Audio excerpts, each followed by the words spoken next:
Lorenza, et aujourd'hui je vais vous raconter une histoire de trahison entre amis qui m'a totalement retournée.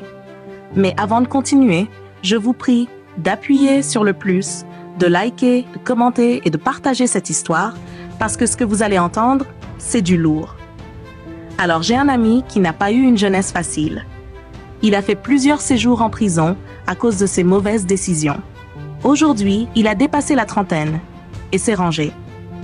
Un jour, il me raconte une histoire qui m'a laissé sans voix.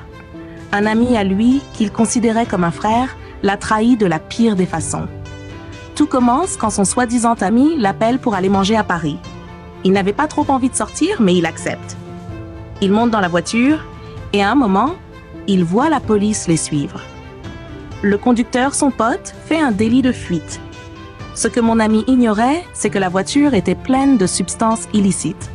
Ils se font attraper et rapidement, ils sont placés en détention.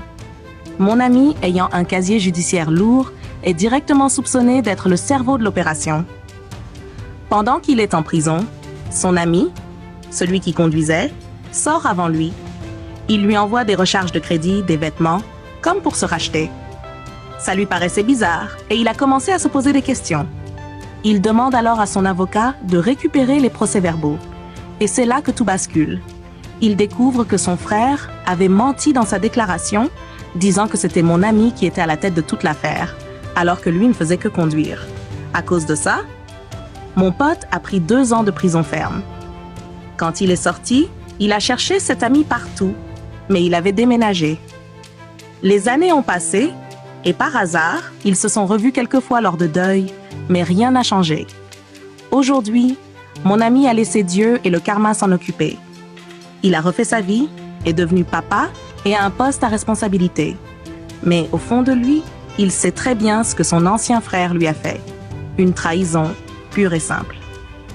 Je vous remercie d'avoir écouté cette histoire. Si elle vous a touché, n'oubliez pas d'aimer la vidéo, de vous abonner pour d'autres récits captivants. Je m'appelle